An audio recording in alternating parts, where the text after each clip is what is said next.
and we've just entered our meeting. So, hey, y'all, good morning. How's it going? Morning, Tyree. How you doing today? I'm doing great. How about yourself? Doing well, doing well. Another Friday.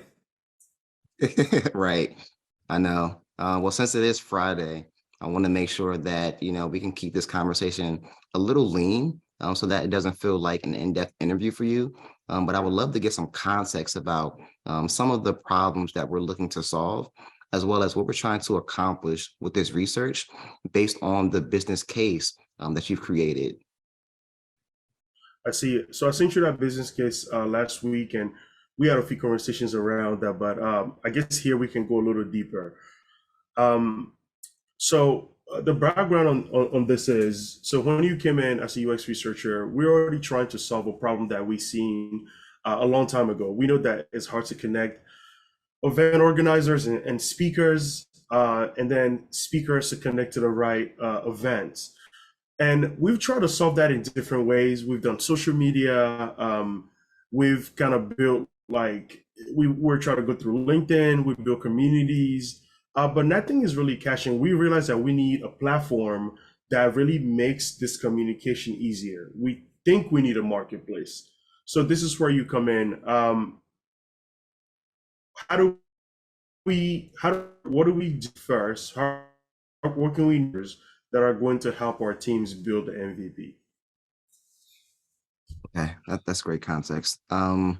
So question, is there any competitive research that has been performed about existing marketplaces for, host organizers as well as speakers? Yeah, so we've done a little research and we've found a couple tools that focus on either one or the other, focusing on finding or events. Like LinkedIn is actually a great tool that does that. And then there are other tools that help you organizers target speakers, which is also mostly on LinkedIn, which dominates the market, right? So we our market analysis was not in depth, right? We weren't looking at like the actual features of these products. We were looking at where are people doing it now. So that's as far as we went. Okay. So you already identified players or competitors in this space. That's a great first step. I think another question I have is, what are we ultimately trying to learn from this research? So one of the most important things for leadership to understand is where is the pain point right now um, in finding speakers. What is the most foundational pain point that we can solve for? We are best positioned to solve for as a company. We have great engineers, we have great design, and we move really fast. So, what Mhm. problems can we solve on either end for the organizers finding or for the speaker finding events?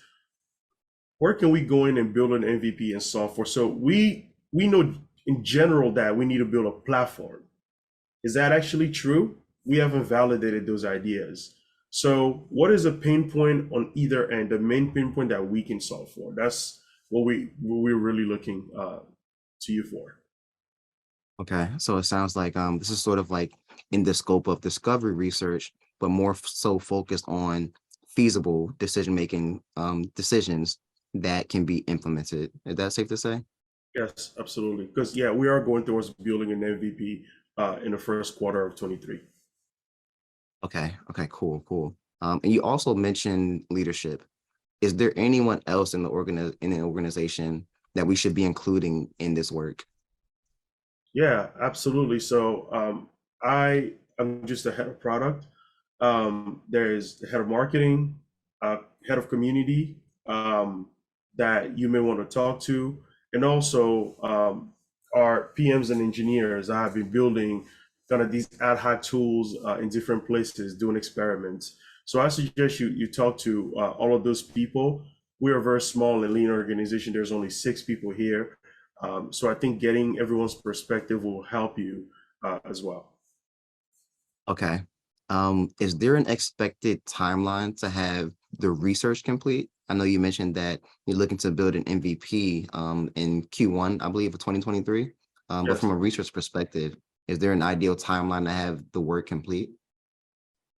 So as we go into solutions and kind of drawing out our systems architecture and engineers are looking at different solutions, we're looking at 8 weeks to kind of have a report, some kind of report from you, or just getting us started into the right, and heading in the right direction. So 8 weeks is when we're looking to have conversation again around this. Okay. So about a 2-month timeline. What Yes. does success look like for you from a product perspective? Success for us looks in quarter 3 of the year. We see that the problem that we went to solve for is actually um, is paying dividends for our small beta users. So are they actually using it too? Are they finding it easier to connect, schedule, pay speakers, or whatever we end up doing? So yeah, we're looking at when we go back and survey the beta users, they go, yes, it has solved the pain point that we needed to solve. Okay. So from a product perspective, um, problems are being solved and user needs are being met. Yes. What about from a research perspective? What does success look like to you? So success looks like insight, um, enough insight for our business department to make decisions, for product to make decisions. So learning something that I didn't know before, right? Because obviously, as in leadership, you do a lot of research, you read a lot of data and stats, but we don't know really what our users are going to on a day to day. So I like to know something that we Mhm. don't know yet and find, insight there. Okay. And in terms of research deliverables, what kind of deliverables would you expect to have? Um, Well, for presentation purposes, probably a deck for presentation, as we will also present our future plans to our investors, and as well. So that would be good. But a report in which we can collaborate, like a Google Doc, where everyone can ask questions. Everyone in the company, we're very lean again. People can question and challenge some of your findings in different ways and such. So, two things: one, to Mhm. share that we can all look at, and then one thing we can work on together. Okay. Yeah, I personally love collaborating in that way.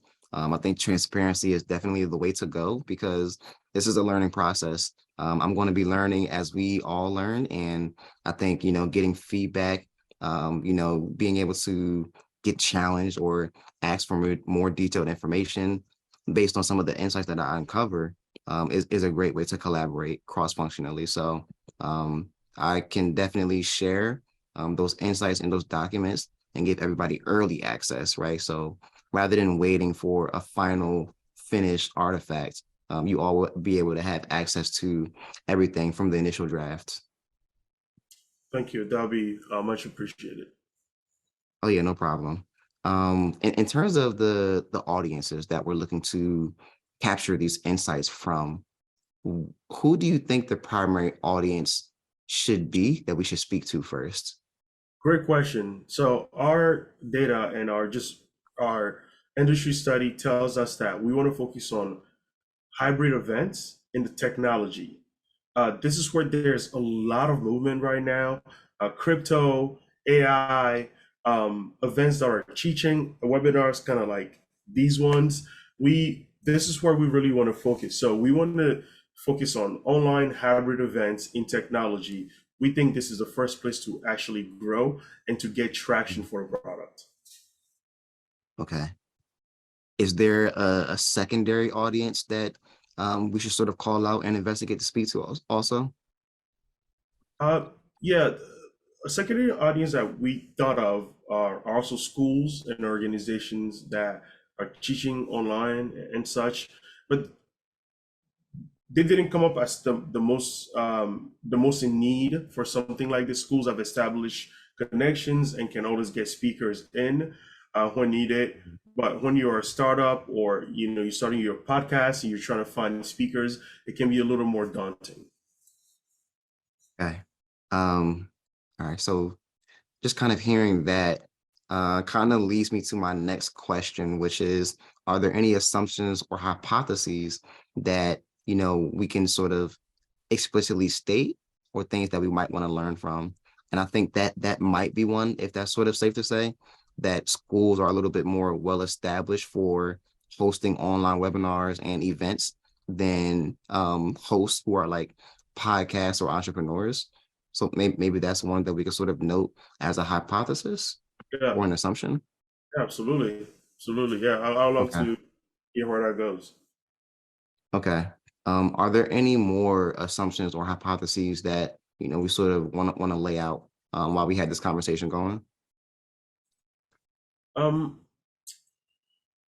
well, one hypothesis is that there is a general rise in events because of the last couple years with the changes that we had in a pandemic. So there's a little more rise. A hypothesis is this going to keep climbing? When does it reach critical mass? When there's just maybe too many information, and what are the solutions that are going to kind of help people sort through that, right? So we're thinking about our future as well. How do we organize the content so that people can both see it, participate in its creation? So I would like to kind of poke into some of those areas, as well as knowing, is there more and more need for events to be created, or what's going on in that area? Okay. Do you think the pandemic potentially was a catalyst for the market demand for these online experiences and online places for folks to sort of gather and host events? Absolutely. With tools like Zoom, and every other, share, bring together meeting tool that really spun quickly into fruition throughout the pandemic, it made things possible. People had to travel to these events. All of a sudden, you can now get 10 times the number of people because you're online, you're in the ether. And this is something to consider, right? What is that experience like? Is that Mhm. experience going to include VR or AR in the future? And Mhm. if people wanted to create more events, are we positioned to fulfill that demand as well with our product? So there's a kind of a lot to think through here in this discovery mode that we're in. Yeah, yeah. And you mentioned VR too. I sort of see that as like the next era or the next generation of technology. I think that would be really interesting to sort of like explore in these online event hosting spaces. I Yeah, personally haven't seen anything like that before, but I'll be interested to see potentially maybe down the line if that's something yeah, that attendees and hosts will be interested in utilizing as a feature of the platform. yeah. And I think this is, Okay. I feel this is part of the general conversation of what research brings to the table, is to kind of open up our eyes to what maybe in the future, though we're looking to build an MVP at the end of Q1, we know that we can learn more just through stuff you hear in conversation. So, and thank you for the talk. I got to jump into another meeting here, but we really appreciate it. Okay, cool. So I have a lot of detailed notes. Thank you for answering all my questions. I did try to keep them as short as possible, but in terms of next steps, I'll use all of my notes that I've taken from our conversation today to create a research plan. And after the research plan has been created, not complete, as soon as it's created, I'll put some time on your calendar for project kickoff, as well as share the research plan draft with you and the other stakeholders to provide some feedback, ask questions, and to also make sure that we can align on the core scope of work prior to moving into conducting this research. I appreciate it. Thank you. Thank you so much. All right. Thank you so much, y'all. Have a good one, man.